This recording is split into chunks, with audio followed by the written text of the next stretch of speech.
What does the work of naturalist Charles Darwin have to do with economics? NewsHour economics correspondent Paul Salmon finds out. It's part of his regular reporting on making sense of financial news. There's an idea war being waged over American economics. The left contends that greed and the market have become malign influences which must be brought to heel. The right, which blames government for most of what ails us, has a more positive view of greed. As Cornell economist Bob Frank puts it, the self-serving actions of greedy individuals will be channeled by market forces to produce the greatest good for all. And so the right swears by the simple, invisible hand of free market competition. Summed up here in simplistic graphics, perhaps, but in 18th century British thinker Adam Smith's own timeless words. It is not from the benevolence of the butcher, the brewer, or the baker that we expect our dinner, but from their regard to their own interest. Smith is widely regarded as the father of economics. But in a new book, Bob Frank says that honor should go instead to another British subject. 100 years from now, if people poll professional economists, people like me, and ask who's the founder of your discipline, most people are going to say Charles Darwin. Charles Darwin? Mr. Evolution? Yes, claims Frank, who met us at the touring Darwin exhibit, now at Atlanta's Fernbank Museum of Natural History. So if we think about an animal like the rhea here, how does it get away from predators if it can't fly the way other birds can? Well, it's got to outrun them. Of course, as Darwin and Frank both acknowledge, competition is in fact one key to progress. And so, generation by generation, small mutations contributed to a little bit of extra speed for an individual animal.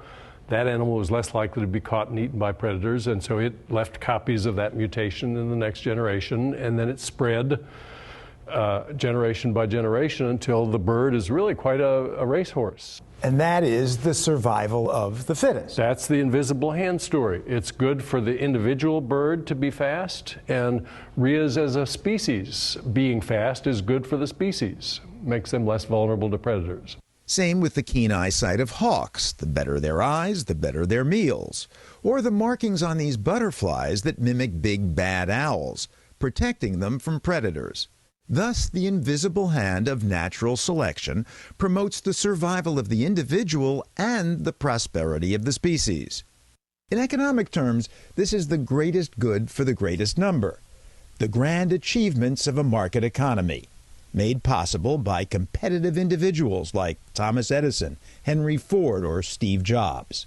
But to Frank, the Darwin show also depicts the dark side of competition. Individuals vying in ways that stultify the species. In the evolution of male elk, for example, the fight for females results in outsized antlers. Having bigger ones than your rival made you more likely to win your fight. And so every mutation that coded for larger antlers was very strongly favored, and they grew generation by generation. We see bull elk now with antlers that are 4 feet across, they weigh 40 pounds.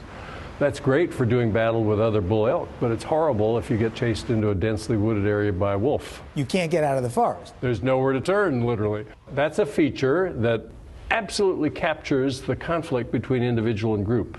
But returning to Darwin the economist, how does competitive evolution hurt the species known as Homo sapiens?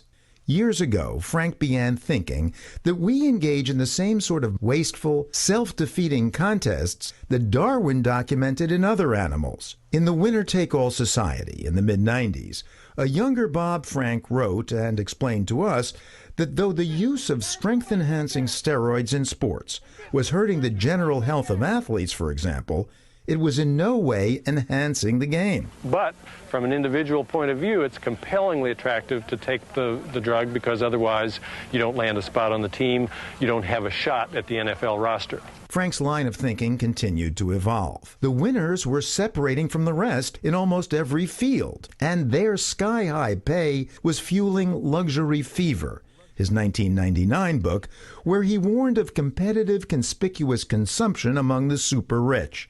taunting and tempting us all. There's no question but that we're in the midst of another Gilded Age. The robber barons had accumulated great wealth, and they spent it in very visible ways. The cyber barons of today have accumulated great wealth, and they're spending it in visible ways. Ways so visible that those down the ladder began emulating them. And that's the downside of conspicuous competition, says Frank. With humans, as with other animals, the survival of the so-called fittest may come at a cost to the species as a whole.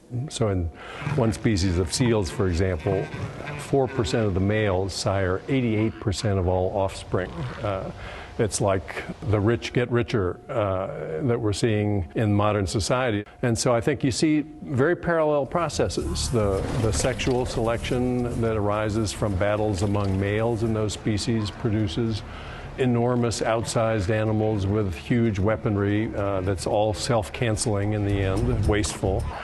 When you see incomes concentrating at the top of the income ladder, as we have seen for the last 3 decades, then you see spending patterns that are essentially a duplicate of the waste that Darwin saw. And that's what you call luxury fever. Exactly. If everyone builds a mansion twice as big, that just raises the bar that defines how big a mansion rich people feel they need.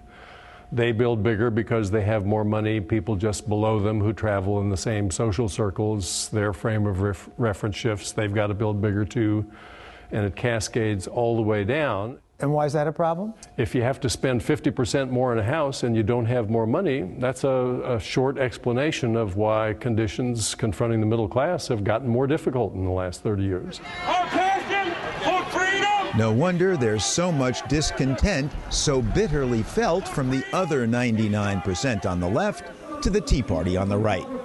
Though Bob Frank is usually identified with the left, he was a devout deregulator when he served in government, and he thinks that for all their earnestness, both sides are missing the essential message of Charles Darwin, that there are two sides to economics. The invisible hand of market competition, to be sure, making us faster, keener, safer, but also the helping hand of the community, in the form of government, to restrain ourselves when the competition starts costing more than it benefits. The political conversation these days seems to be dominated by the idea that if the society tries to act collectively, it's always going to make matters worse. But you can't just turn selfish people loose and hope for the best. In those cases, both in nature and in the marketplace, you get very bad results oftentimes. So then yours is the message of the benevolent economist, if you will, who says both left and right are in some fundamental sense wrong because they don't understand both the value of the market from the left and the importance of government from the right. That's exactly the point of the argument. Yeah, that there really is much more to the market than its critics realize, and the people who say government can do no good for the society are way off base. They don't understand the fundamental conflict that often arises between individuals and groups. To Bob Frank, then, as to Charles Darwin, success is a balance between the urge to cooperate and the impulse to compete. A balance in the origin of our species and in its continued evolution. The Charles Darwin exhibit is on view at the Fernbank Museum of Natural History in Atlanta through January 1st.